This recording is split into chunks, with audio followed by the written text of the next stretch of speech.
Bueno, arranco, espero un minutito más.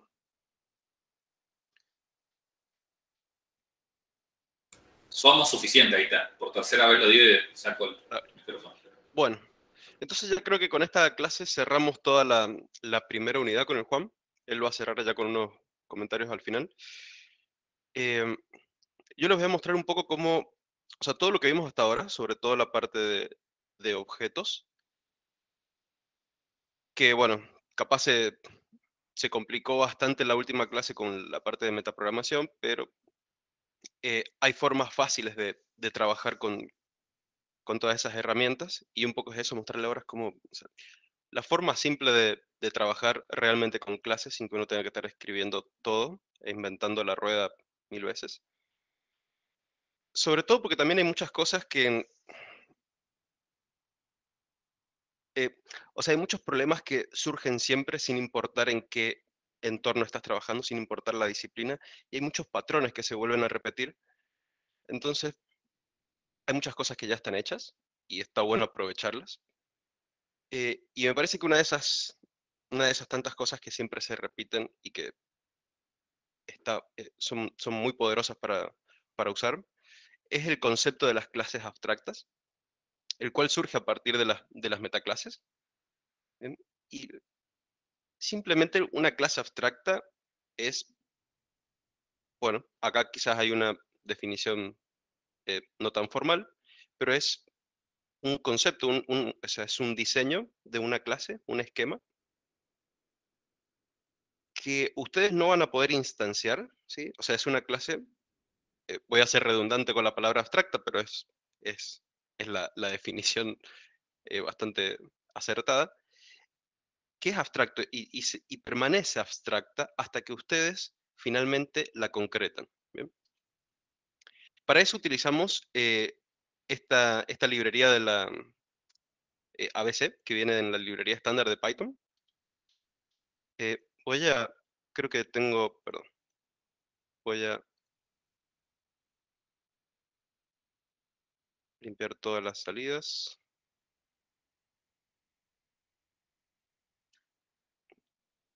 Voy a ir corriendo de nuevo. Y acá les propongo este ejemplo como para entender el concepto de las clases abstractas. Y para eso utilizamos, ya partimos del concepto que vimos en las clases anteriores de metaclases, ¿bien? Y utilizamos esta metaclase que nos otorga este módulo ABC. ¿Bien?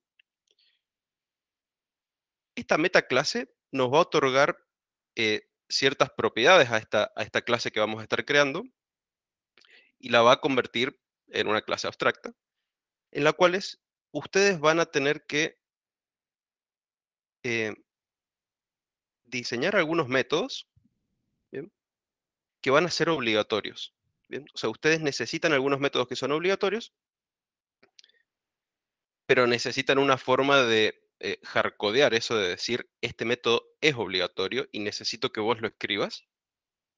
Entonces, acá es donde viene el concepto un poco de lo abstracto. ¿Bien?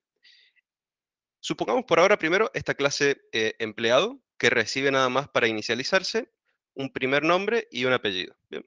Y guardo los nombres como parámetros, como atributos internos. Y después tengo acá una propiedad, que es el nombre completo, que simplemente junta el nombre y el apellido. ¿Bien? Después, yo quiero que un empleado tenga su salario. ¿Bien?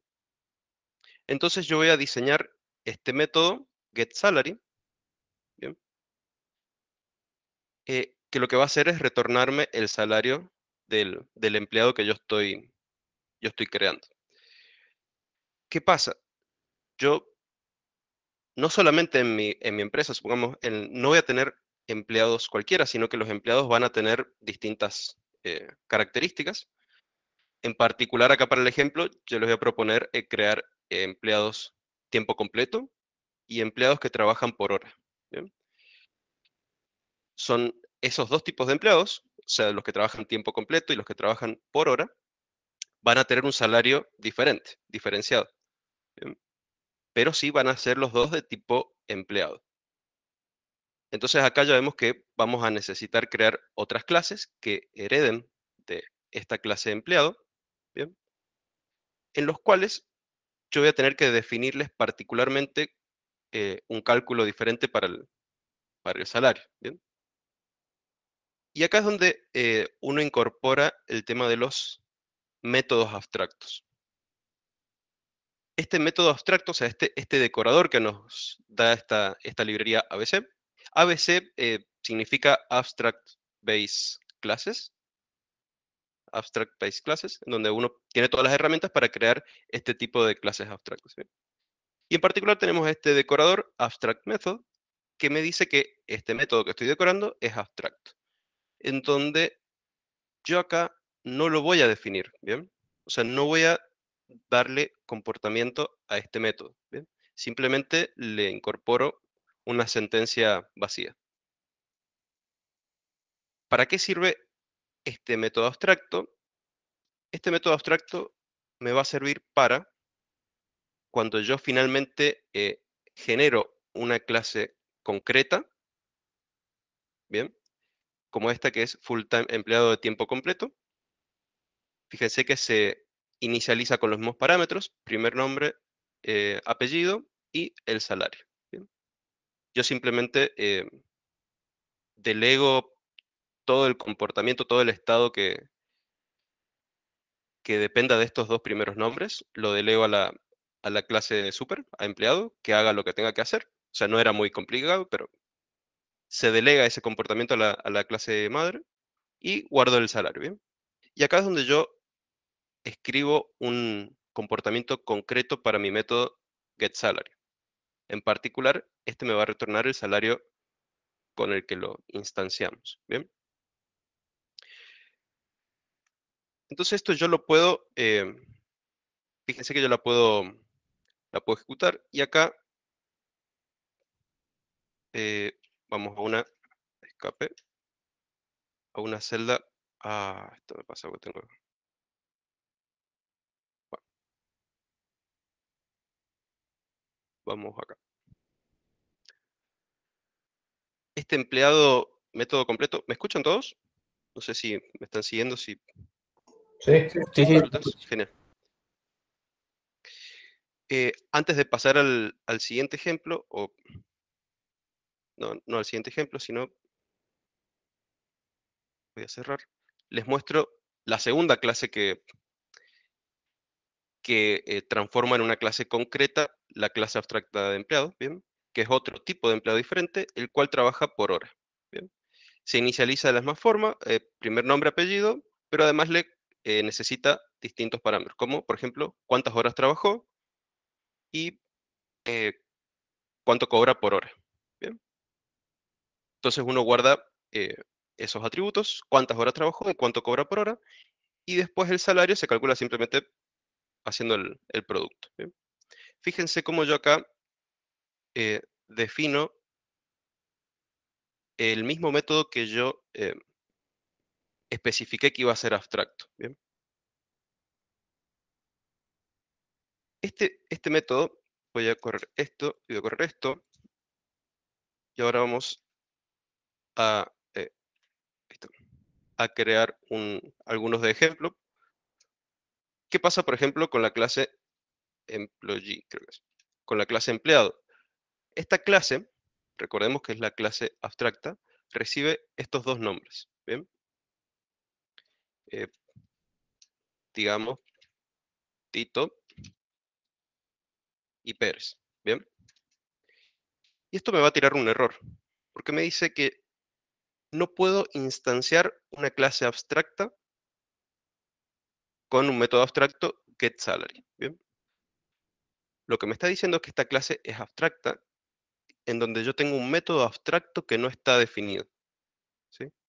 Y eso es porque justamente las clases abstractas no están diseñadas para ser instanciadas, ¿bien? O sea, yo no puedo concretizar una instancia de esta clase abstracta en un objeto de este estilo, ¿sí? Yo no puedo tener directamente una instancia de empleado, porque es abstracta, no está diseñada para ser instanciada, sino que está diseñada para heredar y construir clases concretas, ¿bien? Lo que sí vamos a poder instanciar es el full-time employee, en donde yo le voy a pasar el nombre Tito, digamos, digamos Pérez, y recibía el salario. Digamos que cobra, no sé, ¿cuánto hay acá? 100.000. Bueno, por si no sabían, el guión bajo se puede utilizar eh, para separar los ceros. No cambia nada, esto sigue siendo un entero, no cambia nada el, el valor numérico, solo para ayuda visual de cuántos ceros estás escribiendo. Y fíjense que ahora sí me deja instanciarlo, ¿bien? Y yo internamente voy a tener, digamos que este es mi empleado Tito, get salary, no recibe ningún parámetro, me dice cuál es el valor cuánto cobra nuestro empleado. Bien. Lo mismo va a suceder con el caso de empleado que cobra por hora. Ahora, ¿qué pasa, por ejemplo? O sea, ¿qué diferencia hay en si yo me olvido de definirle el salario? Bien. O digamos que lo escribo mal y escribo get salario en vez de salary.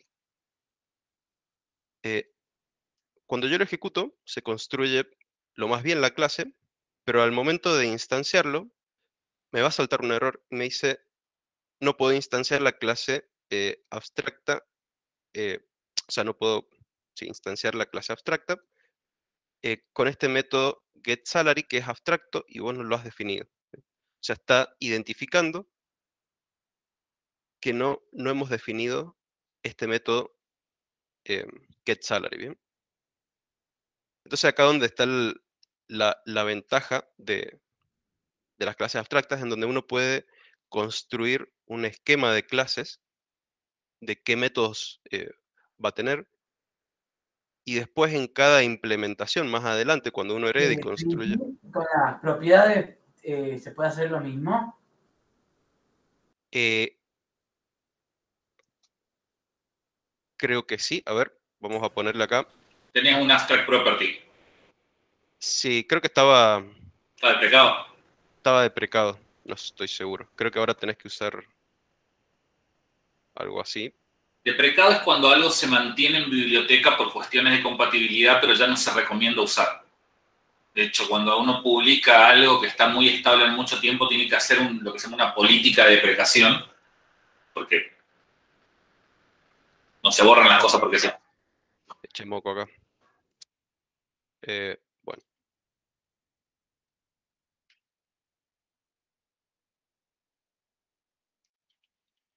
Bueno, digamos nada más que sea el first name, borré la línea del first name, espacio.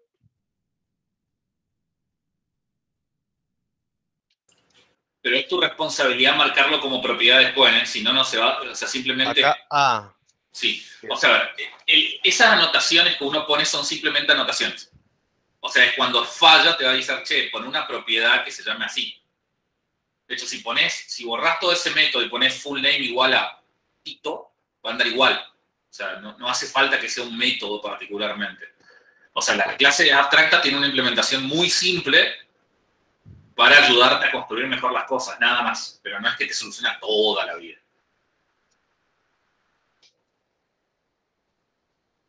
No, podés poner, no, a lo que me refiero es, para que salga una propiedad abstracta tenés que poner como hiciste la primera vez. Pero cuando vos lo redefinís, no te ahorrás, tenés que volver a poner property. O sea, está bien, lo dejas acá. Sí, ahí está. Ese también. También, sí, es Sí, necesario. sí. Ok. A ver, ejecuto este y lo ejecuto. Veamos Creo. full name. Está. O sea, si esto lo comentamos. Claro, no lo hace property. Está bien. Lo que sí me quedó la duda ahora que decís vos es este. Parece que existe. Y este seguramente también hay que definirlo. Está, perfecto. Sí. Si usas abstract. Si yo esto lo saco, digamos que... O sea, digamos, le cambio el nombre simplemente para que no encuentre el que yo le estoy pidiendo como propiedad abstracta. Bien. Me dice que... O sea, sigue diciendo que es un abstract method, pero es un abstract property. O sea, a Python le da lo mismo. O sea, lo que se fija es si tu nueva clase redefiniste o no lo que tenías que redefinir, nada más. Fin de vista. De hecho, yo hice clases abstractas más complejas y ¿cómo se hace? Con metaprogramación. Martín, una pregunta, ¿por qué en la excepción te dice que no se puede instanciar la clase abstracta y el nombre pone full-time employee en vez de employee solo? Porque es esta la que yo estoy queriendo instanciar. No. Es esta la línea. Fíjate que... Pero esta no es abstracta, ¿no? Si tiene un método abstracto, sí. Ah, perfecto. La metaclase esa ABC meta no define, conceptualmente la idea de clase abstracta está acá, no está en el código.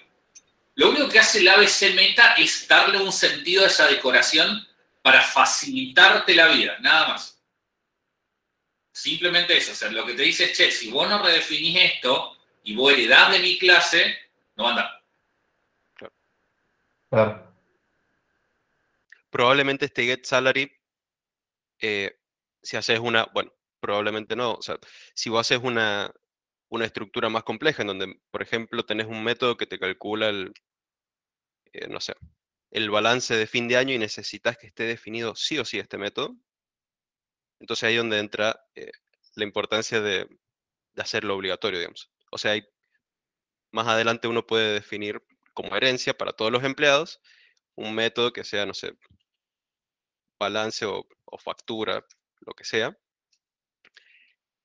que ejecute este getSalary para saber cuánto cobra. Y si no lo tenés definido en las clases concretas, esto no va a funcionar. Entonces, es también un poco la idea de otorgar un poco de seguridad a lo que uno programa, digamos. Bien, bueno, entonces, o sea, el concepto este de clases abstractas no es mucho más que esto, como les decía Juan, es esto de facilitarte los métodos que vos tenés que escribir, cómo diseñar la estructura. Martín, ¿podrías repetirme cuál es el uso, la ventaja de esto? Que no llegué a comprenderlo. La ventaja,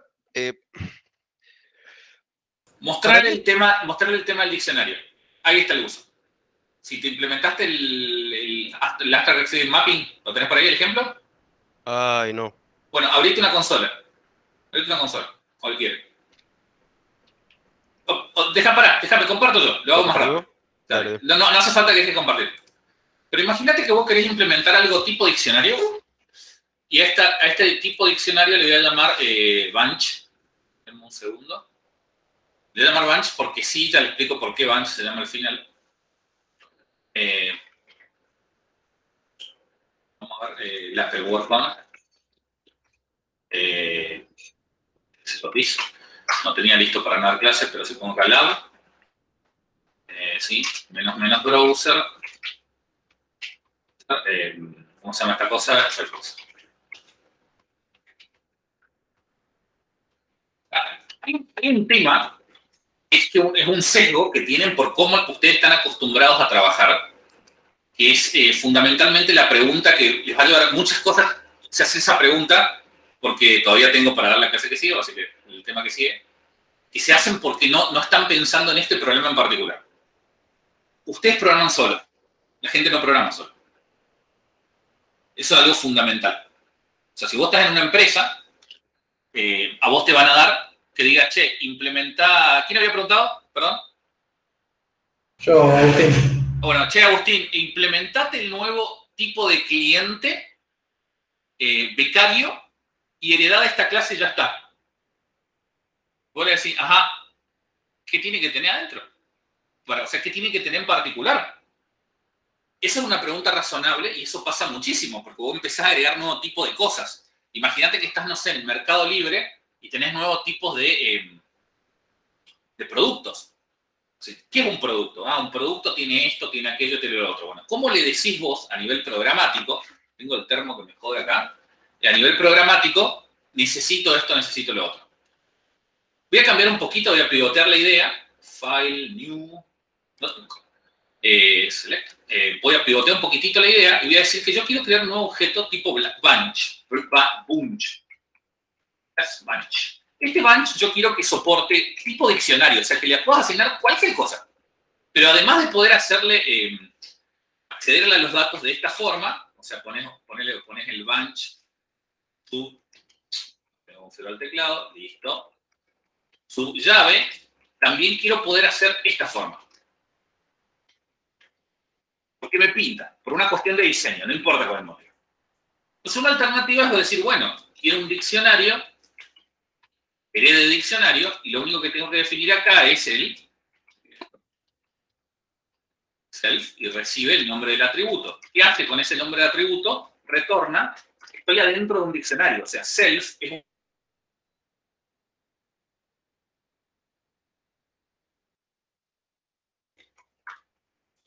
Yo puedo decir, bueno, hago un ¿Le nuevo cortó un bunch. poco o fui yo? Se cortó. Sí, se le cortó. Cortó. Cortó 5 segundos. Cuando escribiste el return se cortó. Ahí está. Bueno, ¿se escucha ahora? Sí. Bueno, Sí, o sea, yo estoy acá dentro self, que es un diccionario. Sí, es un diccionario porque hereda de diccionario. O sea, recuerden, la herencia es una relación de es un. O sea, yo puedo crear un diccionario así, hacer un bunch así. A igual a 1. Tengo las mismas firmas que tiene un diccionario. Esto B, no redefiní la representación del diccionario, así que se va a ver igual. Y puedo acceder, como cualquier diccionario, a la llave A. Y puedo, como redefiní getAtter, puedo acceder así también. ¿Se entiende hasta ahí? ¿Primer paso? Sí. Bueno, ahora yo digo, che, no, sí, pero ojo, yo quiero una trampa. También se puede crear esto de esta forma, ¿no? Se puede pasar otro diccionario acá adentro. Y esto va a funcionar exactamente igual, porque el diccionario soporta varias formas de inicialización. Esto va a andar exactamente igual. Yo quiero una trampa acá, le pongo una regla. Yo quiero que el bunch se inicialice una vez y no se pueda modificar. O sea, que yo no pueda hacer esto. Ahora, si me fijo en A, ¿cómo hago? Y bueno, tendría que volver a implementar todos los métodos de modificación que, por ejemplo, que son el setAtter, el delAtter. Hay un montón de métodos, me tengo que poner a ver que permiten la modificación. No lo tengo que poner a modificar uno por uno, y adentro de cada uno de esos métodos, por ejemplo, el setItem, porque es el del corchetito. Que recibe self, le pongo una llave, y cualquier cosa que entre por acá, tengo que lanzar un rise not implement el error. ¿Escribí bien? No, escribí mal. Implemented.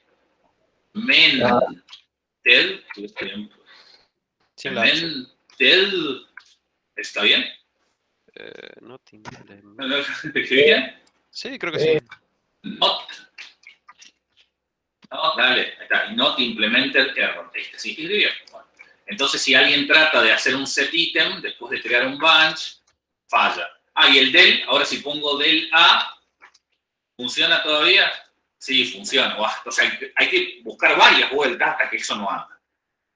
Pero gracias a Dios, Python ofrece un montón de bases abstractas ya predefinidas. Una de ellas, que se llama from collections.abc, import.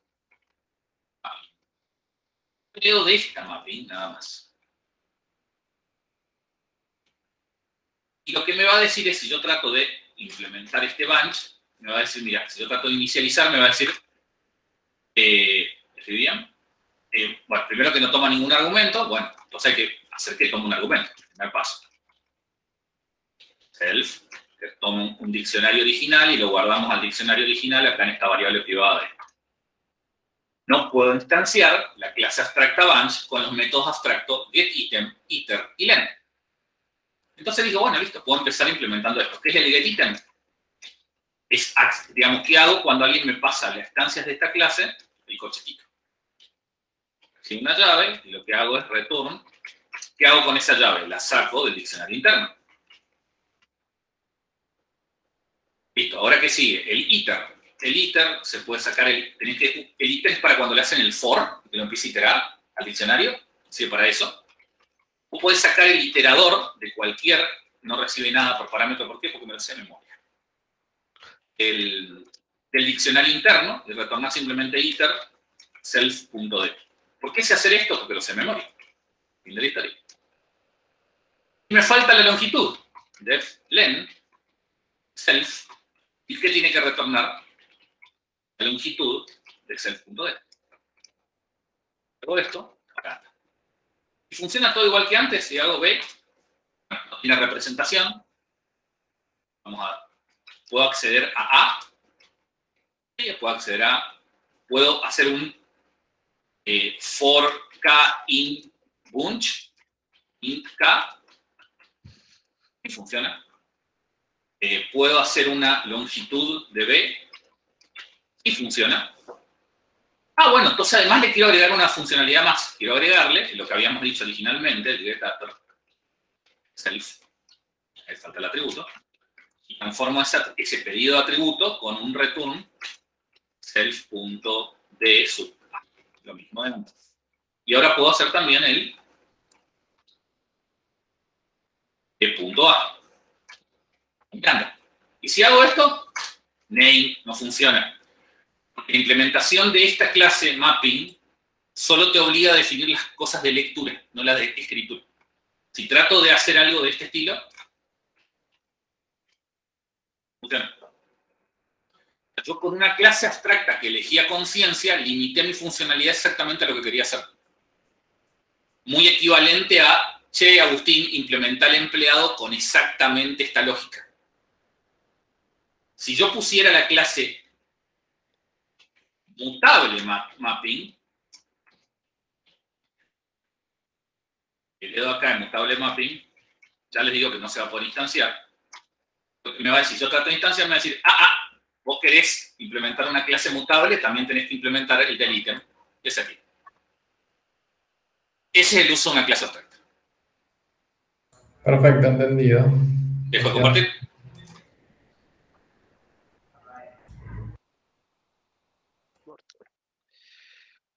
Bueno. Por cierto, una cosa. Punch no es un invento mío. Eso está interno en scikit-learn y hace muy parecido a lo que acabo de mostrar. Entonces ahí ya para... Esto está muy grande. No sé si ven ahí, pero para mí está bien, pero... Hazle foco a el clip. Apreté el clip sobre la presentación, sobre el segundo Martín Chalela. ¿Cómo? Ah. Que nada más tenemos la cara, si no. No sabía que se había salido el pin del... Dejá de compartir o volver a compartir, porque si no todos lo tenemos que hacer uno por uno. Ah, mira.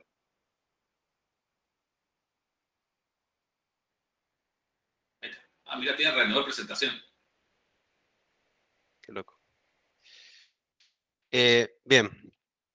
Entonces, o sea, terminando esa parte de las clases abstractas, hay muchísimas estructuras que ya vienen diseñadas que de fondo utilizan todos los conceptos de clases abstractas. Bien, y este título de clase en el mundo real es porque la realidad es que la gente en general no se pone a programar todos los Danders uno por uno, porque no hacen falta, porque ya vienen muchísimas cosas, como les mostraba ahí el Juan, el mapping, el mutable mapping, ya vienen un montón de casos concretos para que uno utilice y pueda aprovechar. Y un poco ahora es eso, mostrarles algunas de esas librerías que aprovechan este concepto de clases abstractas y metaclases. En particular, este es muy interesante, el named tuplet, que funciona como una tupla, simplemente que se le agregan nombres. ¿Bien? Uno puede nombrar los ítems de la tupla. Fíjense la estructura que tiene, que es, uno le pone el nombre, ¿sí? Un nombre del tipo de tupla nombrada que va a querer, en particular coso, y bueno, lo voy a guardar en un objeto que se llama coso. Fíjense las mayúsculas. Recuerden que todas las clases en Python, por pep8, empiezan con mayúscula, ¿sí? Entonces esto ya les está dando la idea de que internamente representa una clase. Lo es, de hecho. Internamente, fíjense que, si se acuerdan el type, los ejemplos que les estaba mostrando el Juan, que recibía el nombre, las bases y los miembros internos, esto a mí al menos me da una idea de que funciona de una forma similar. Y si se fijan adentro también, utiliza el type para construir la clase. Y uno le dice, bueno, yo quiero una clase coso que va a ser una tupla nombrada con los miembros A y B. ¿Bien? Entonces yo ya tengo mi clase que yo ya puedo instanciar directamente con estos miembros A y B. ¿Bien? Y esto internamente parece una clase. Yo puedo trabajar como si fuera una tupla, simplemente decirle, bueno, quiero el primer ítem. No puedo, bueno, al ser nombrado puedo acceder con el getAtter, ¿sí? Como si uno estuviera accediendo a un atributo.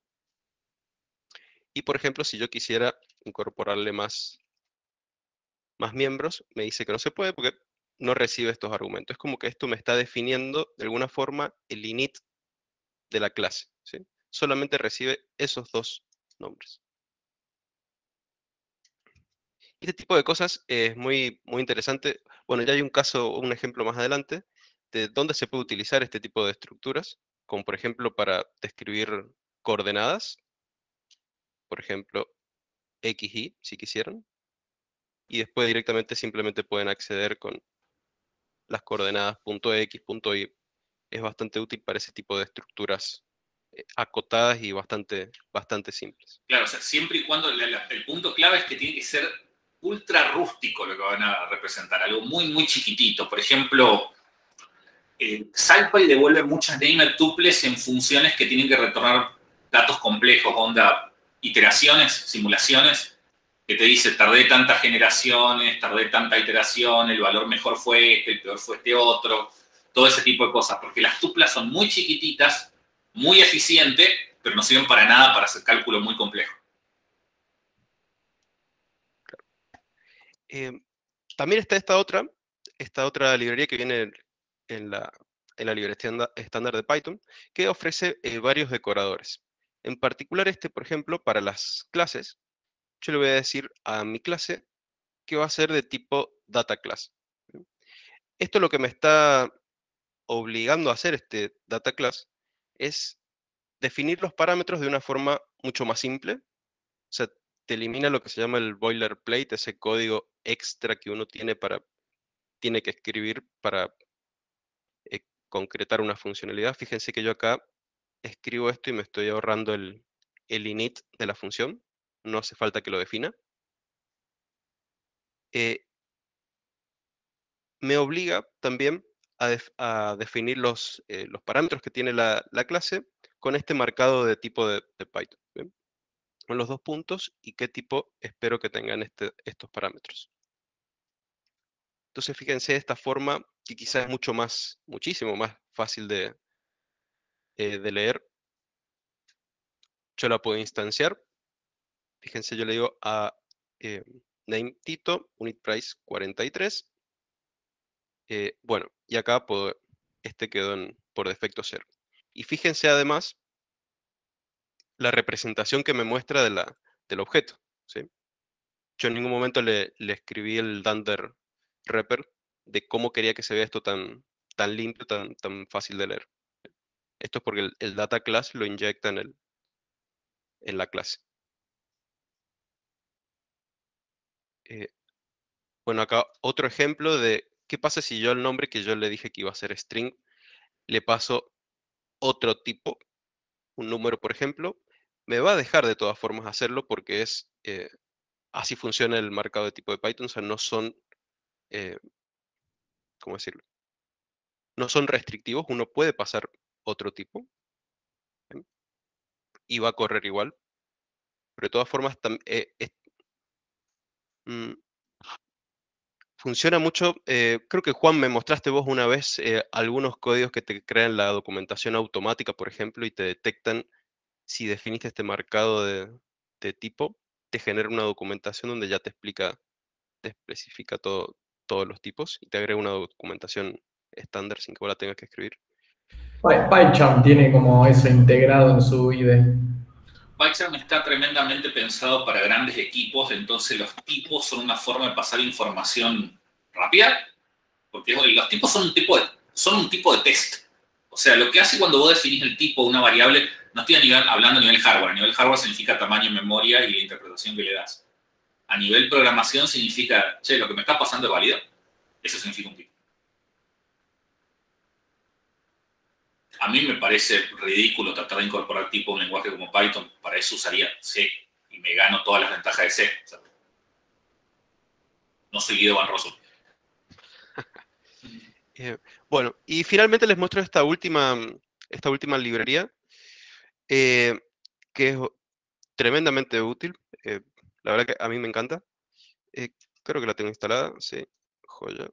Borro. Sí, porque viene con Jupyter. Jupyter la usa. Ah, mira. Tengo cosas acá abajo. Ok.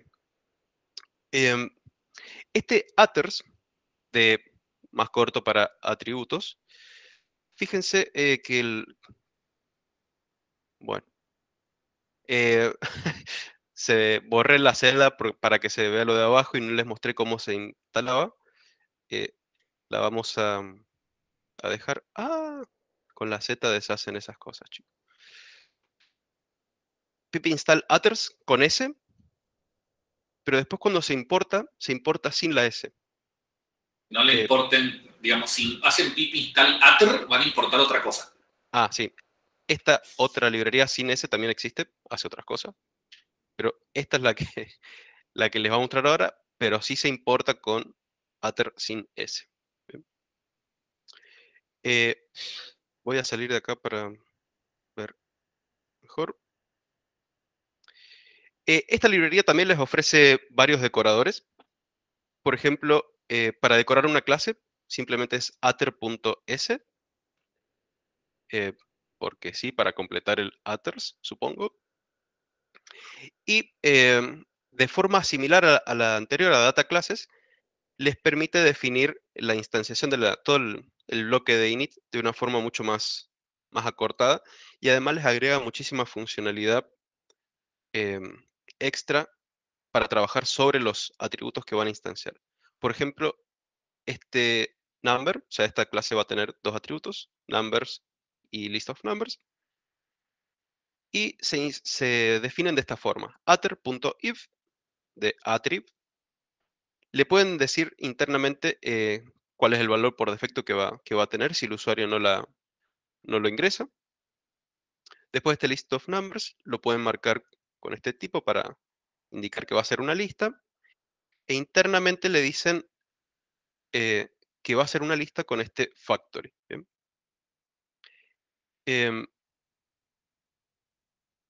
Un detalle que se los comento ahora: nunca cuando hagan valores por defecto utilicen una lista vacía de este tipo, porque las listas son mutables. ¿Bien? Y este atributo es un atributo de la clase y es el mismo para todas las instancias. ¿Bien? Entonces, si ustedes cambian después que generan en una instancia, le cambian el valor, se lo van a cambiar a todas las instancias. A ver si... El corchete ese no es que crea listas. El corchete crea una lista y se lo pasa a todas. Claro. Entonces todas las instancias van a tener una referencia a la misma lista. Para los bajos niveles, lo que le están haciendo es pasándole el puntero al mismo objeto. Están haciendo eso. Para generar por defecto una lista vacía y que no sucedan esos problemas de seguridad, se utiliza esta palabra factory, este keyword, y ahí le dicen que va a ser de tipo lista. Acá puede ser cualquier objeto, ¿no? Puede ser otra clase, una instancia, o sea, una clase de otro tipo que hayan definido ustedes. Por ejemplo, no sé, este inventory item, lo podrían poner acá también para decir que este atributo va a ser de tipo inventory item. Entonces, fíjense cómo definiendo estas cosas uno puede ahorrarse todo el bloque del init y además ir agregándole muchísima funcionalidad. Este attrib Si les interesa después vamos a ver algunos ejemplos, pero tiene muchísimos keywords para configurar el comportamiento. Este es uno, por ejemplo. Fíjense que yo defino acá un método, debe ser un número, y yo digo que al atributo number le voy a asignar este método como validador. ¿Bien? Entonces, cuando se instancia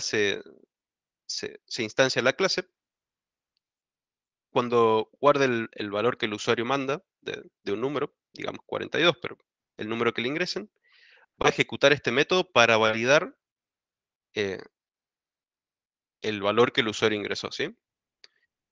Esta es la forma que tienen que definir los métodos que sean validadores. Debe recibir el atributo y el valor. El atributo es simplemente la instancia que va a recibir, y el valor es el valor que le están mandando. Y acá yo simplemente quiero validar que el valor sea de tipo entero flotante, y si no, lanza un error. ¿Bien? Y bueno, acá cualquier otro método. Y acá, por ejemplo, si hacemos estos, fíjense que nuevamente me está representando la clase de una forma bastante legible para el usuario, sin que yo haya tenido que definirle los métodos de representación. Fíjense si yo al 1 le mando algo de este estilo, va a entrar al validador acá en algún lado, y bueno, va a saltar el error porque no es de tipo numérico. Este validator no hace falta que se defina acá. Nuevamente esto podría ser tranquilamente una función que la tengan definida quizá en otro módulo. La podrían ponerlo acá, módulo y validador que tengan definido por ahí. Eso también se puede hacer, pero mantener la lógica de las validaciones quizás acá dentro de la clase también es buena idea. Otro ejemplo, bueno, este es simplemente otro método interno, no viene el caso. Y atributos privados también podemos representarlos con attrs. Fíjense la estructura que yo le estoy dando con el guión bajo. Recuerden que los guiones bajos, un guión bajo adelante es un atributo privado. Y yo le voy a decir que en la representación, este keyword repr sea false en particular, y no me lo va a mostrar. ¿Bien? La magia que hace acá internamente debe ser bastante oscura, porque entiende que yo quiero que mi atributo sea de tipo, se llame X, pero yo acá lo estoy definiendo con el guión bajo X. ¿Bien?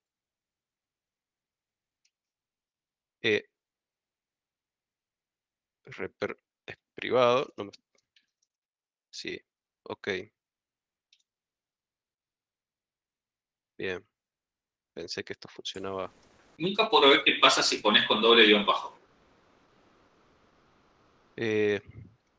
¿Así? Sí. Te va... Pero ¿anda igual de todas formas el otro? No, cabe imaginar. Ok. No es tan flexible. Claro, es que acá te entra el mangling del nombre, Sí. te lo destruye todo. Fíjense, a ver, yo le voy a poner acá el true. Internamente le asignó este X igual a 1 al X con guión bajo. ¿Sí?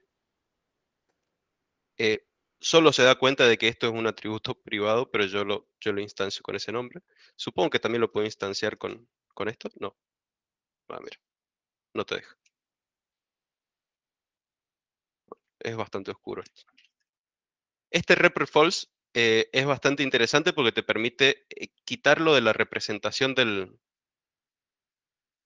la instancia. Por ejemplo, si yo defino otro parámetro i, por defecto es true, así que lo voy a dejar ahí. Bien. Fíjense que me elimina de la representación el valor de X y me muestra solamente el i.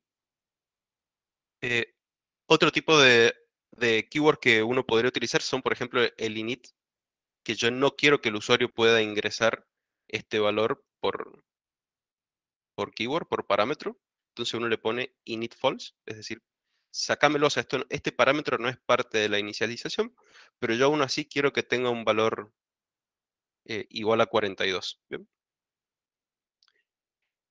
Entonces esto cuando se define, fíjense, me muestra el x42 y el y igual a 34.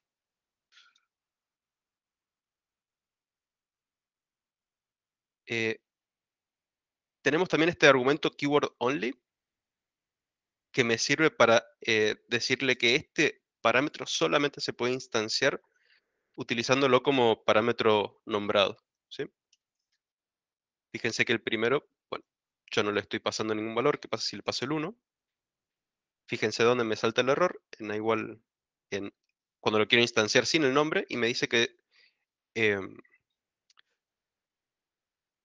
toma un solo, mira este mensaje, toma un solo argumento posicional, pero 2 fueron dados. Ok. Está rara medio inentendible capaz el error que tira. Ahí. Bien, ahí lo tira bien. No sé qué pasó. Bueno, ahora sí me dice que no le estoy pasando el único argumento nombrado que necesita. Fíjense la simpleza con la que uno está trabajando. O sea, con poca configuración uno le puede dar muchísimo comportamiento a la clase. Acá otro ejemplo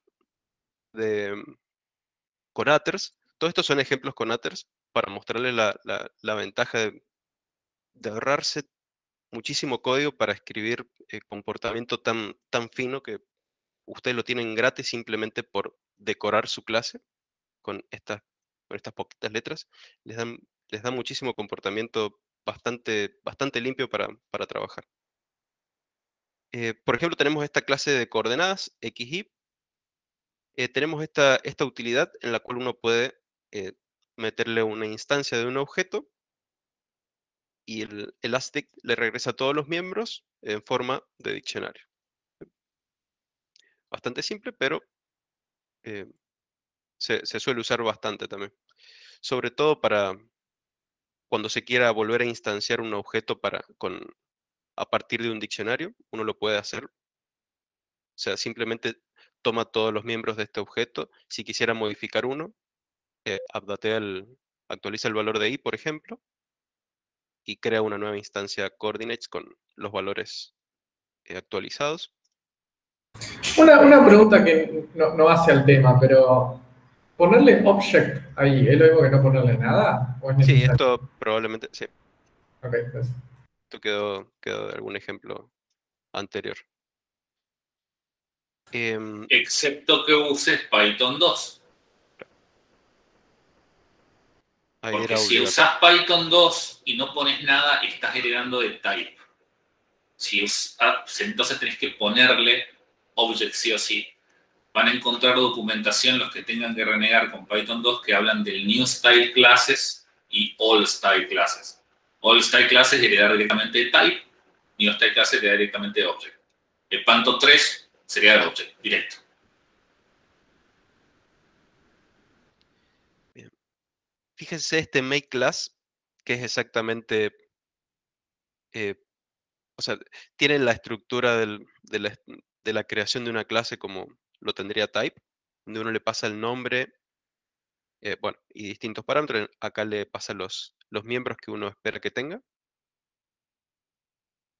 Y simplemente para mostrar que uno puede crear una clase que es idéntica, fíjense que acá yo la estoy validando, que las dos clases tengan los mismos campos, los mismos atributos. Crearlo de esta forma es exactamente idéntico que crearlo de esta forma. ¿Sí? Esto es muy útil, como les contaba Juan, que esto uno podría dejarlo libre al usuario de crearlo con atributos que se decían en el momento, que se decían dinámicamente, y poder crear estas clases de esa forma. La inmutabilidad, también uno puede congelar los objetos que uno crea. Con este especificador frozen igual a true, cuando decoran la clase, le están diciendo que una vez que se instancia esta clase, queda congelada y todos los valores internos no se pueden cambiar, ¿sí? Por ejemplo, yo instancio la clase C con x igual a 1 y yo voy a intentar modificar el valor a x igual a 2 y me va a decir error, frozen instance error. No se puede, directamente no se puede modificar. Esto está bueno para, como un recurso de seguridad, digamos, para evitar que el usuario pueda modificar los valores sin que se dé cuenta. Clases frozeneados es buena idea. Excelente buena idea. Son más lentas, porque cada vez que querés hacer una modificación tenés que crear una clase nueva. Pero ese es el problema de su yo del futuro.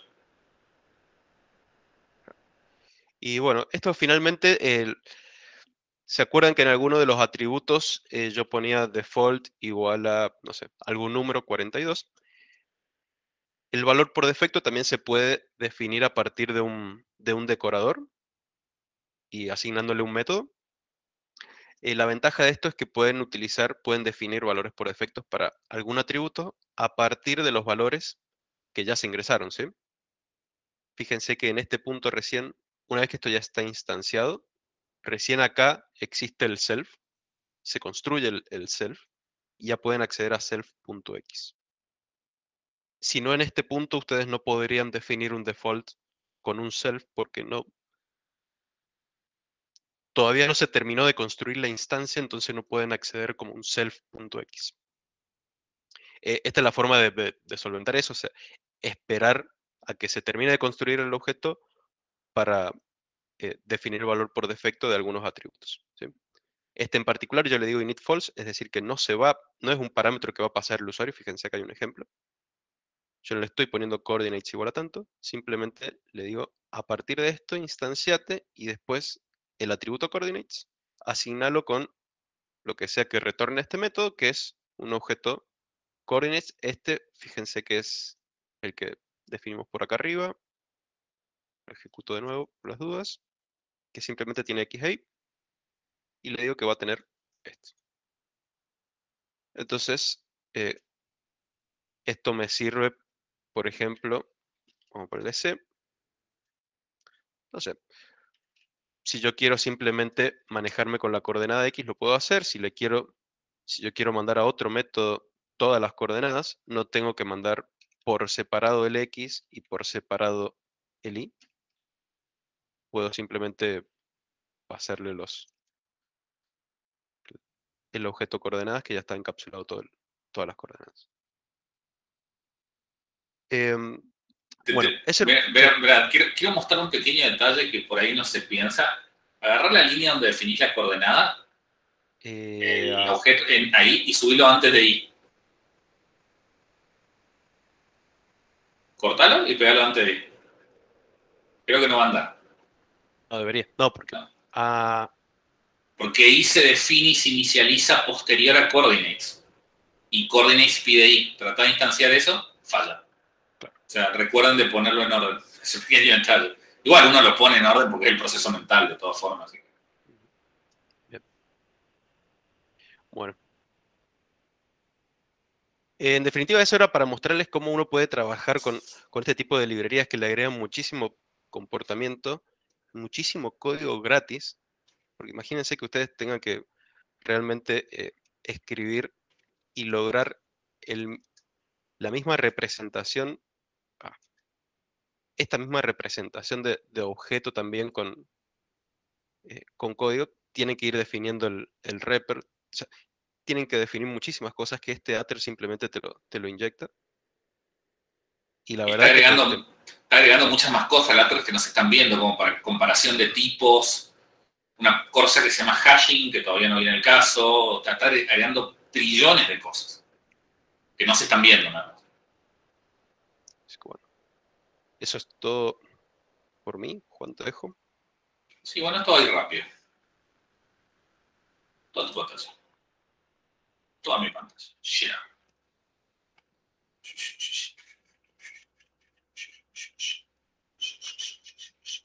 Estas cosas también son de leer documentación hasta cansarse. Muchas veces es Sí. más rápido hundirse en la documentación de un paquete que ponerse a escribirlo. Y acá empieza la cantidad de, digamos, hasta ahí Python. No hay más. No hay más, el lenguaje se termina ahí. Voy a hacer un segundo video de metaprogramación para el que lo quiera ver. Digamos que básicamente va a ser el reemplazo de la materia del futuro. Pero ahora empieza técnica y consejo, técnica y consejo, técnica y consejo, a lo loco. Ya no hay más nada que explicar. Con el código que acaban de ver, ustedes pueden agregar el 99.9 librerías Python dando vuelta por ahí, incluido Python en sí mismo, y entender lo que tiene escrito adentro. Casi siempre. Esta es una herramienta bastante útil. En Mac se llama Dash. En Windows se llama no me acuerdo. Que vos te permite sincronizar docsets. Fíjense que acá tengo docsets available, disponibles. Hay un montón de librerías de tropocientos lenguajes. ¿Para qué sirve esto? Los científicos tendremos a cada tanto viajar, no ahora por pandemia, pero bueno. Y me ha pasado que me estoy clavado en el medio de un aeropuerto sin internet. Y quiero la documentación de algo, porque tengo 16 horas para esperar, así que viene bien. Y tiene un buscador bastante bueno, como por ejemplo, qué sé yo, el Linspace. Te manda directamente al Linspace de NumPy. Y fíjense que encontró cosas en NumPy, porque qué sé yo. A ver, otro mapply, eso sé que va a salir en R. Esta es la documentación de R. Y tiene así, tengo instalado un montón de librerías que yo uso bastante. Como Lisp, Django, Flask, Jinja, LaTeX, Markdown, Matplotlib, NumPy, los PEPs, tengo todos los PEPs bajados. Pandas, Python 3, R, SQLAlchemy, una librería, vamos a ver un poquito más adelante un poco. SciPy, Scikit-learn, Tornado y jQuery. Estas librerías, esto se llama Seal en Linux. Es Dash, acá viene Docset Courtesy of Dash, esto es para Mac, y Windows no me acuerdo. Si usted entra en la página de Dash, el autor de Dash dijo, yo no me quiero hacer cargo del mismo proyecto para distintos sistemas operativos, solo mío es Dash, estos son los de las otras versiones. Ahí tienen links a todos los programas equivalentes. Y de hecho en Android hay uno que se llama Lovely Docs, que también lo tengo instalado. Bastante útil. La moraleja es, se lee como un ganso. Mucho. Mucho, mucho. Ah, no tengo tiempo de leer. Es más rápido que escribir. Dicho eso, el lagarto haciendo el gesto de... ¿Sí? ¿Alguien está para hablar? Sí, Juan. Sí. Eso sí o sí vos tenés que tener instalada ahí todas las bibliotecas necesarias para que te lea la documentación, ¿no es cierto? No, se baja una página web. No tiene nada que ver. O sea, bien. Perfecto. Donde lo tengo que queda residente. Así que Show Seal, por ejemplo, ahora si alguno me interesa, Docset, fíjate que tiene un montón de actualizaciones. A ver, alguna que disponible, una que no tenga y que me viene bien tener. Bash, ponele. Download, y Dios sabrá de dónde la va. Y ahora está disponible por acá, tiene que estar Bash, en algún lugar, capaz que tenga acá Bash. Bien. Perfecto. Bárbaro, gracias. De última, digamos, cuestiones que tienen que tener en cuenta.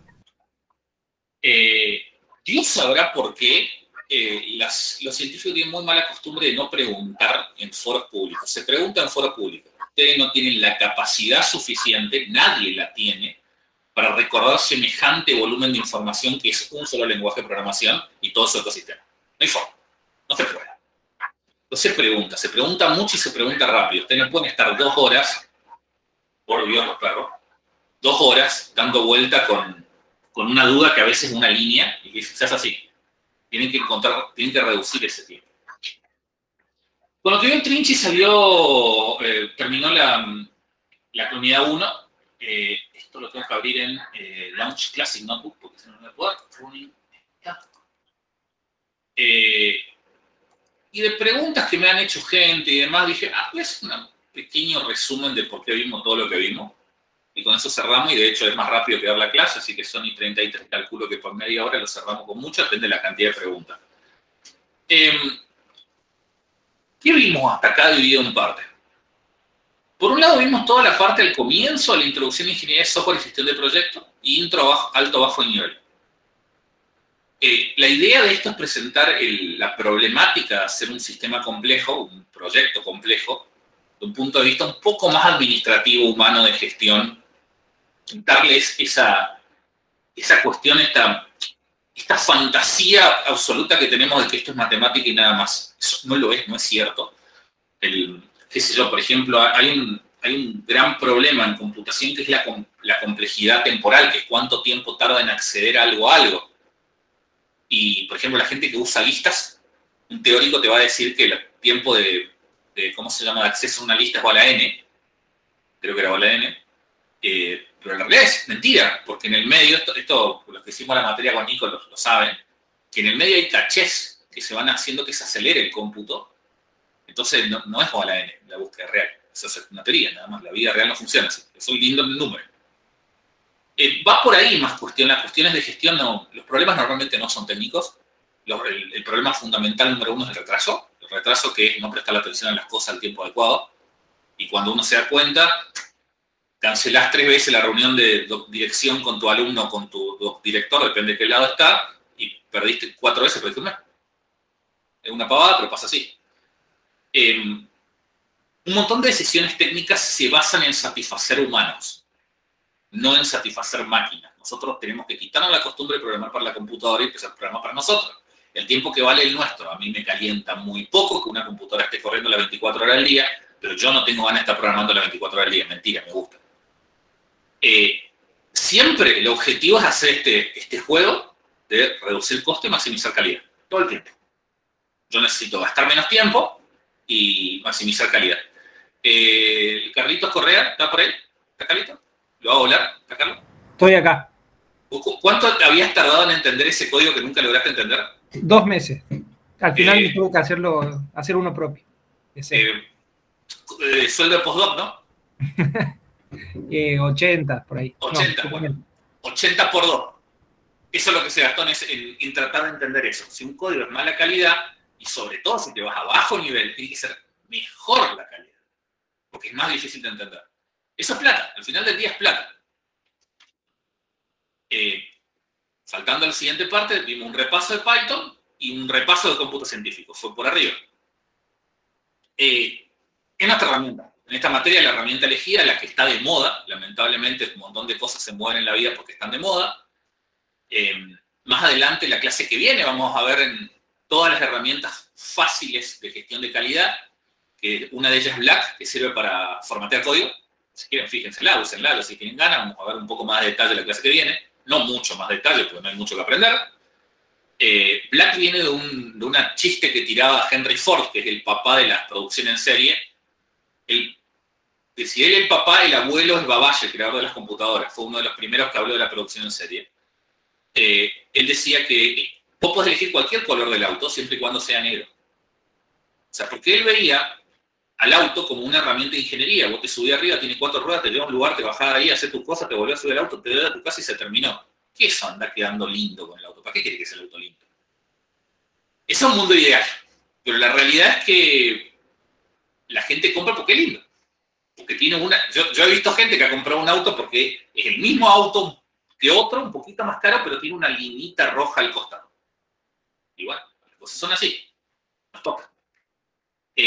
Se repasó todo lo que se puede hacer con Python, menos un tema, que es asincronismo, que lo vamos a mencionar más adelante. O sea, si ustedes se fijan en la lista de palabras reservadas de Python que vimos al comienzo, vimos todas, menos async y await. Todas las demás las vimos. Bueno, vimos todos los tipos de datos que hay, bifurcación, estructura repetitiva, funciones, contextos, y a ver cómo se escribe eso, comprensiones, ¿se escribe bien ahí? ¿Funciones? Comprensiones, que son la forma funcional de definir colecciones en Python. ¿Qué es total? ¿Qué es for? Zaraza. En cierta forma es lo que todos ya venían sabiendo, más o menos, pero hicimos tabula rasa, todo parejo, directamente. No sé si escribir rasa, no sé si era con Z. ¿Qué más vimos? Después vimos la orientación a objeto, los modelos de objeto, excepciones y decoradores. Se vio cómo se estructuran los programas basados en las características que propone la orientación a objeto. ¿Cuáles son las características de orientación a objeto? Una, cualquiera, rápido. La herencia. No, mal, te fuiste a propiedades. Ah, la iniciación, la instancia. No. Dale, ¿alguien más? ¿Un intento más? ¿Y sigo? Bien por los valientes. Es buenísimo los valientes. Esos son los que sirven. Identidad, comportamiento, estado. Exactamente. Ahí está. Identidad, comportamiento y estado. Si están hablando por chat no lo estoy viendo. Esas son las tres cosas que definen un objeto. Que está guardado en una dirección de memoria. Identidad, que vos podés identificar un objeto. Estado, que vos podés guardar datos de un objeto en el otro. Y tenés asociado comportamiento. Funciones que pegan a ese estado. Y le llamamos a esas funciones pegadas a un estado, métodos. ¿Qué le digo? Python implementa estas ideas y expone algunas de las propiedades de orientación a objeto. Hay trillones. Las tres principales son herencia, polimorfismo y encapsulamiento. La más importante es encapsulamiento y polimorfismo. Son las dos más importantes. Vos sabés que a un objeto tipo string y a un objeto tipo entero le puedes pasar el mismo mensaje sintácticamente equivalente, sumate, y el comportamiento va a ser diferente. Eso es polimorfismo. Mismo mensaje, sintácticamente equivalente, diferente comportamiento. Y el encapsulamiento es cuando yo le agarro un string y le digo levantate todo a mayúscula y no tenés que decirle sobre cuál string operar, ahorra código. Mucho. O sea, esencialmente ahorra plata. Y quedaba, la herencia es ahorro de código, pero es la menos importante de todas las tres propiedades. Las otras dos son mucho más importantes. Es una muy aprovechable, pero las otras dos son muchísimo más importantes. ¿Alguien va a hablar? Estoy... Sí, listo, sigo. Se trató de mostrar cómo el Python modela todo el lenguaje alrededor de objetos. Incluimos operadores, o sea, los estándar, con esos, la suma, la resta, todo alrededor de objetos y métodos, y también los errores, como una jerarquía de clases. Todo. Tratamos de mostrar cómo se va con objetos. Y se presentó el mecanismo más general de composición de funciones, que es los decoradores, que es meter una función adentro de otra función y llamar a una función que haga algo antes y algo después de llamar a esa función. Los decoradores. Es eso. El decorador es un patrón. Python te ofrece una forma fácil de usarla. Ese fácil se llama azúcar sintáctico, que es ponerle la arroba arriba.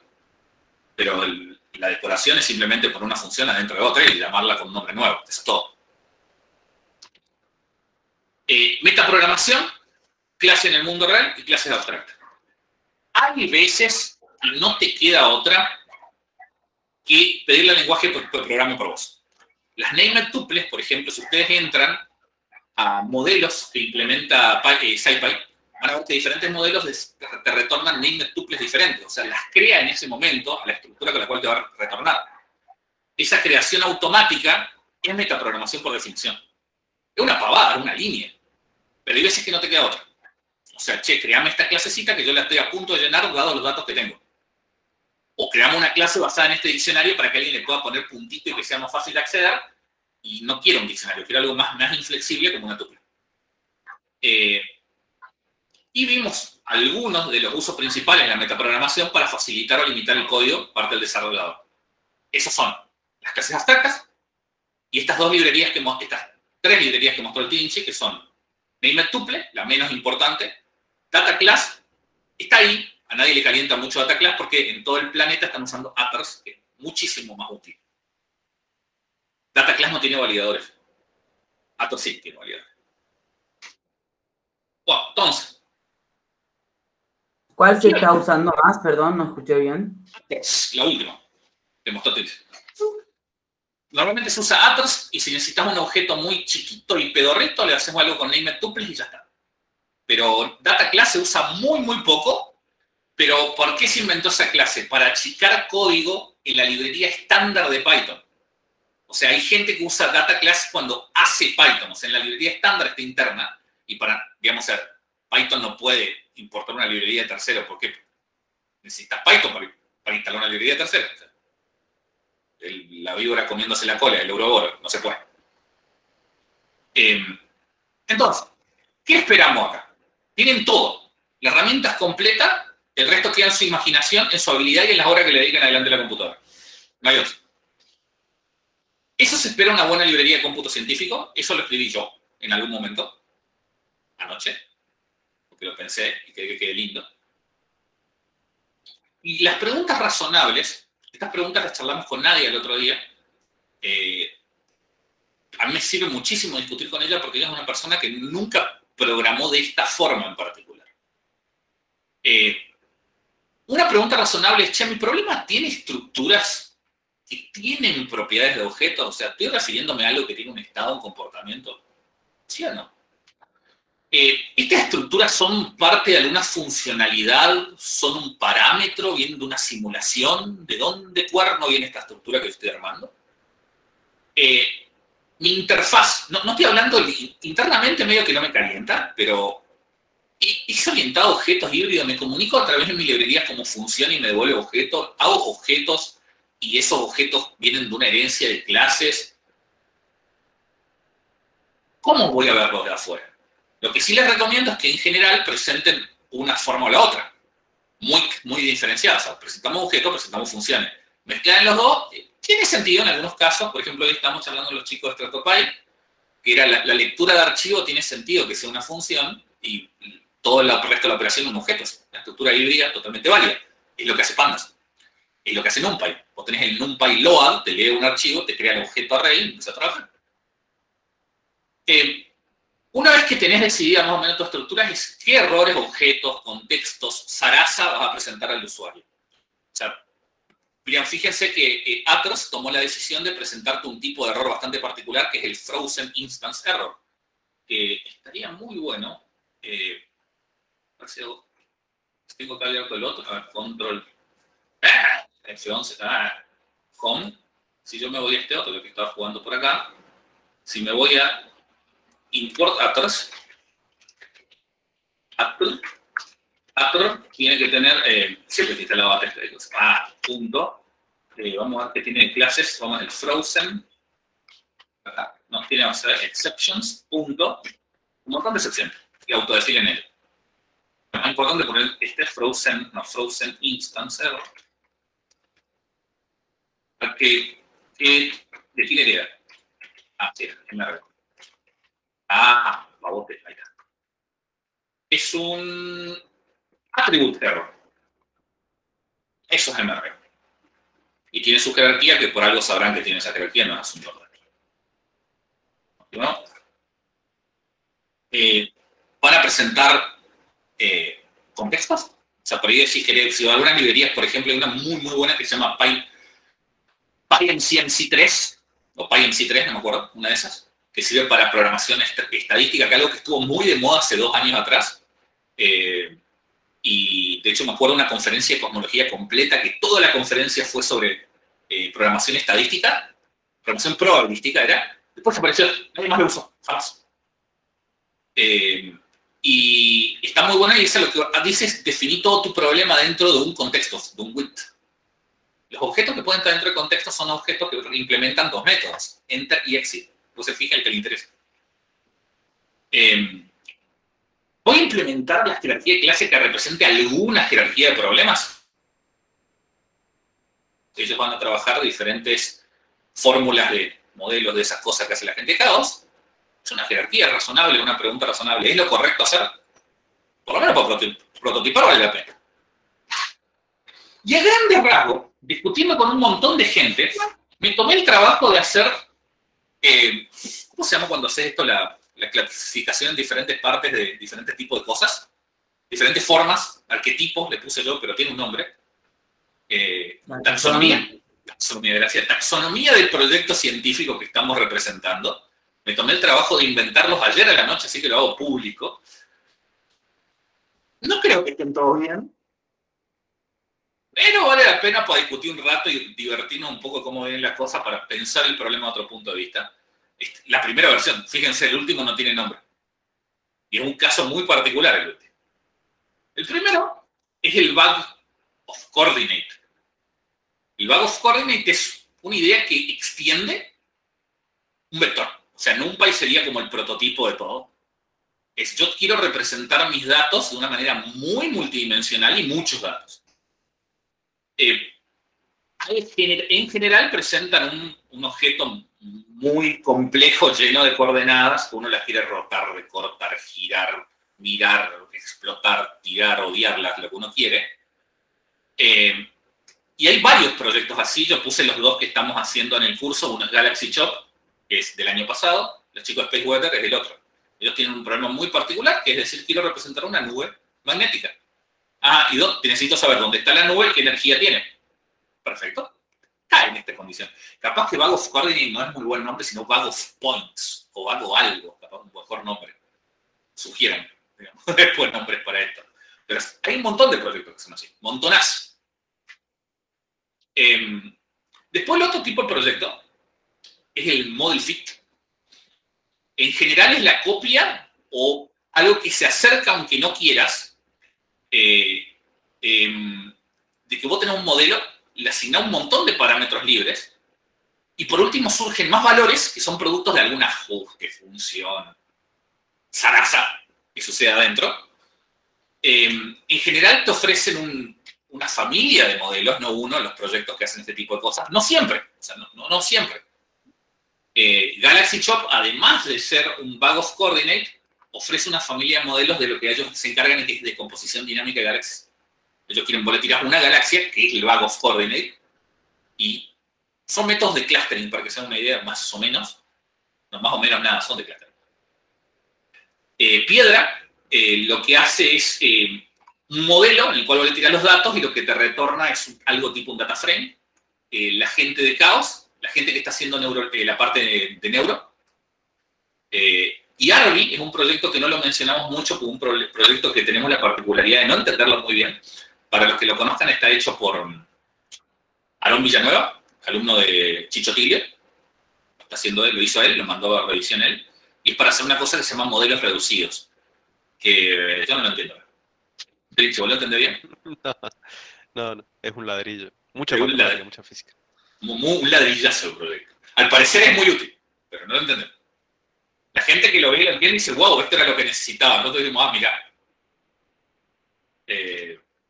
Otro tipo, este es hermoso, me encanta, lo amo, que es el Data Frame Centric. Es una particularidad del Bag of Coordinate, pero tiene muy fuerte el concepto de tabla, de una cuadrícula, en el cual vos tenés en cada fila una observación y en cada columna un atributo medido. Y tiene sentido sacarle estadísticas a cada atributo por separado, recortar la fila, sacarle lo que se llama un dice, sacarle un cuadradito, o sea, sacar fila y columna al mismo tiempo, transponer. El concepto de transposición tiene mucho más fuerza que el concepto de rotación o lo que fuera. Obviamente todas las librerías que hay dando vuelta de familia Pandas son la mejor referencia. Y bueno, te permite esta cuestión de agrupar, hacer visión de ventanas, es muy común en economía, esta cuestión de ir corriéndonos de a un día y de seleccionar de a 7, por ejemplo, para sacar medias móviles, ese tipo de cosas. Piedra, de nuevo, presenta esa misma estructura, en ese caso. Apode, que es un proyecto que se los mostré al comienzo, que es de Néstor Grión, que es un chico de economía. Garpar lo está haciendo nadie ahora, es un generador de mercados aleatorios, porque la parte de mercados tiene el mismo problema que la gente de cosmología. No hay dos universos para andar sacando la estadística, hay uno solo. O sea, uno puede andar fabricando, no hay mercado porque sí, entonces tiene que fabricarlos. StratoPy también es lo mismo, la idea es transformar una serie de observaciones satelitales en una estructura tabular que sirva para filtrarlas, rotarlas, lo que sea necesario. El wrapper, este es el más simplón. Es agarrar un problema que ya está, envolverlo, de alguna forma que te permita mejorar la semántica, por un lado.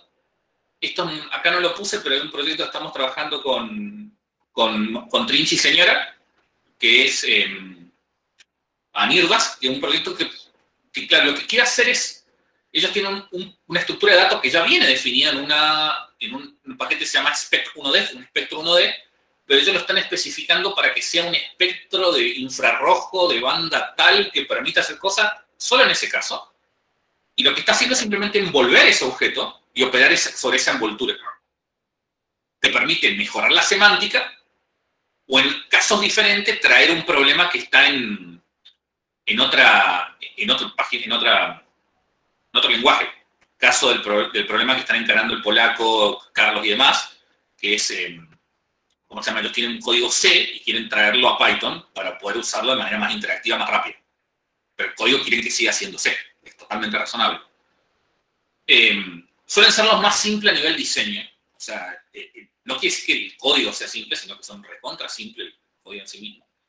Deep Spice, los chicos que están haciendo acá, están tratando de envolver un dato raw, o sea, datos sacados directamente de lo que se llama el backend de un radiotelescopio, o sea, el radiotelescopio es antenita redonda y aparato que está atrás. Frontend, backend, se llama así. Sacar los bytes que salen de ahí, procesarlos y meterlos en algo de más alto nivel. Que seamos que lo pueda tragar un humano. Y PyCF3 es un proyecto que lo hice yo, personal, que es para conectarme a una calculadora cosmológica, totalmente es de Python y tiene un montón de particularidades para no reventar el servidor ajeno. Esta es otra que es bastante común. Es un proyecto de vos tenés una función que te devuelve un objeto complejo. Cualquier simulación, toda la gente que hace cosmología, toda la gente que hace simulación de cualquier tipo, suele ser este tipo de cosas. Puede ser el reloj que te retorna, puede ser un tipo de data frame, lo que fuere. En este caso, Piedra hace eso, o sea, recibe un objeto complejo, hace una simulación, te devuelve otro objeto, hace un modelo, te devuelve otro objeto complejo. Garpar es la misma idea, hacer una simulación y que te devuelva algo que se vea un mercado. En general, todos los proyectos van a tener generadores de datos de juguete, chiquititos. Que si ustedes tienen scikit-learn y adentro de scikit-learn hay una serie de funciones que son dataset, load iris, load esto, load aquello, que lo que hace es generarte estas pequeñas estructuras que he dicho son los bunch, lo que te generan todo el dataset de scikit-learn. Ahí copia la idea. ¿Qué te sirve para seguir trabajando? Después tenés los kits científicos. Estos son el sueño de cualquiera, no siempre vale la pena hacerlos. Ahí abajo están los que yo sospecho, que le escribí Fluids, perdón, es Fluids. ¿Es el nombre definitivo, gente, de Python for Fluids? Son los que tienen un potencial, en particular, esto de neurología es medio que es el camino a seguir, que no te presentan ni siquiera un modelo completo, te presentan herramientas para construir modelos. Directamente. Es lo que hace scikit-learn, lo que hace scikit-image, lo que hace scikit, lo que fuera. No te dan un modelo. No te dicen, che, este es el modelo. Decís, bueno, quiero que armes tu experimento con esta serie de clases, configurarlo como tú parezca, y eso es realmente lo que quiero usar. Suele ser la mejor máquina generadora de citas, pero no quiere decir que sean fáciles de hacer y en la mayoría de los casos no tiene sentido. O sea, es un esfuerzo, la relación costo-beneficio es totalmente fuera de lugar. Todos esos proyectos, Pirras del año pasado, es unos changos que hicieron un proyecto que servía para hacer ejercicios ¿de qué era? De física, esencialmente. Sí. Ecuaciones diferenciales, resolver ecuaciones diferenciales. Claro. Ellos lo que hacían es darle un código vacío a la gente a los alumnos y ellos tenían que completarlo y él internamente hacía una magia negra para fijarse de que toda la estructura esté bien armada de la clase que armaba el alumno, la validaba y la comparaba contra implementaciones en cualquier lenguaje de programación. Y que sí. En particular que habían probado contra Octave o una cosa por el estilo. Y lo que tienen de traimiento de lo copado que suenan es que son ultra, recontra, remil específicos. O sea, no sirven para dos cosas, sirven para una y muy particular. Después es que no le puse nombre. Son las cosas que tipo SciPy y AstroPy. Son un bodoque de cosas que me van a servir, pero no tienen una estructura propia. Y hay varias librerías de esa vuelta. Por ejemplo, BioPython para el audiólogo también es un bodoque de cosas que van tirando. Ah, mirá, también necesito calcular distancias, también necesito calcular. Y copio de esta librería esto otro y lo copio acá. De hecho, proyectos como AstroPy, también SciPy, también BioPython son proyectos que lo que hacen es mergear código de afuera. Por eso partes de SciPy internas, de AstroPy interna, de BioPython interna, internamente son muy distintas, que vienen de autores totalmente diferentes. Pero en conjunto es un buen... O sea, si vos pensás los scikit, este ejemplo que a mí se me vino a la cabeza es que los scikit son como navajas suizas, todo está bien ordenadito, todo prolijito, todo brillante, y estas librerías son la caja de un plomero llena de herramientas, que vos abrís, está llena de moho, pero sirve para hacer cualquier cosa. Más por ahí ese lado, son muy generalistas. Y estas son las bibliotecas de cómputos básicos. ¿Sí? Yo le pensaba poner algo como más grotesco, como bodoque de código, algo por el estilo. Hay una en astronomía que se llama PyAstronomy, que es el caos reptante, parece salida de un sueño de H.P. Lovecraft, o sea, es Nyarlathotep del código, es horrible, pero anda bien todo lo que tiene adentro. Lento como una tortuga también, pero bueno. ¿Qué sigue? Todos están programando. Todos tienen el conocimiento suficiente. Hoy desconectamos la cámara y nunca más nos volvemos a conectar y nos olvidamos que este curso existe. Tienen todo lo necesario para hacer lo que quieran en Python. O sea, no hay más nada después de Python. O sea, después de esto está el... ¿Qué pasa si lo implemento en C? Sería el siguiente nivel. Pero del lado de Python no queda nada. No queda absolutamente nada. Todo lo demás son librerías, instalaciones, pavadas, pero en el código propio no hay más nada. Se termina ahí. Vieron todo. Menos asincronismo, que yo les dije, pero lo vamos un poquito más adelante. Está separado a propósito. Hay que generar un concepto un poco más robusto de calidad de software. O sea, esencialmente es, che, ¿qué nos dice la industria que es calidad? O sea, piensen que usted viene a alguien y le dice, che, me vendés algo que sea de calidad y vos le ofreces, le sacás un presupuesto. Bueno, normalmente lo que se hace es estimar con PERT, como le mostré en la primera clase, pero si vos haces un bodoque lleno de errores, te van a hartar. Entonces, ¿cómo hago para que sea razonable el esfuerzo y no reventarlo al cliente ni reventarme yo y matarme, digamos? Que sea capitalismo justo, digamos, como corresponde. Si yo laburo, gano. Si laburo de más, pierdo. Si el otro paga de más, pierde él. No, eso ninguno lo hace. Asegurar sostenibilidad de código, o sea, que su yo del futuro no odien al yo del presente. Todavía estamos garantizándonos a esta altura que su yo del futuro van a odiar a su yo del presente, pero un momento. Y automatizar toda esa calidad.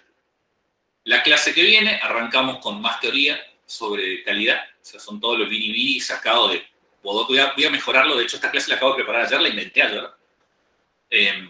Para que haya más libros de dónde ir a buscar. Esencialmente yo saco la calidad más o menos de 4 o 5 libros. A ver, es el Mythical Man Month. Uno que se llama The Design of Design, que es el segundo libro de Frederick Brooks, son los dos únicos que tiene. Otro que se llama Clean Coder, de el tío Bob, de Uncle Bob. Y otro que se llama Pragmatic Programmer, de Fowler, creo que por el estilo. Esos como que son los libros que, desde el punto de vista que nos interesa a nosotros, o sea, no ser administradores que trabajan con programadores, sino ser programadores son los que más nos interesan en general. Después le voy a pasar la lista de todos esos libros. Y eso es todo. No hay más. Terminó acá. Chao, unidad 1. Todas las clases que siguen van a terminar más o menos así, como media hora antes, 15 minutos antes de preferencia. Gracias a Dios. Buen martes. ¿Dejo presentar? ¿No vamos a tomar mate? Por decir cerveza, pero es jueves, ¿sí? Bueno, dejo de presentar. Listo. Dejo de grabar. Dejo de grabar. Ok. ¿Listo?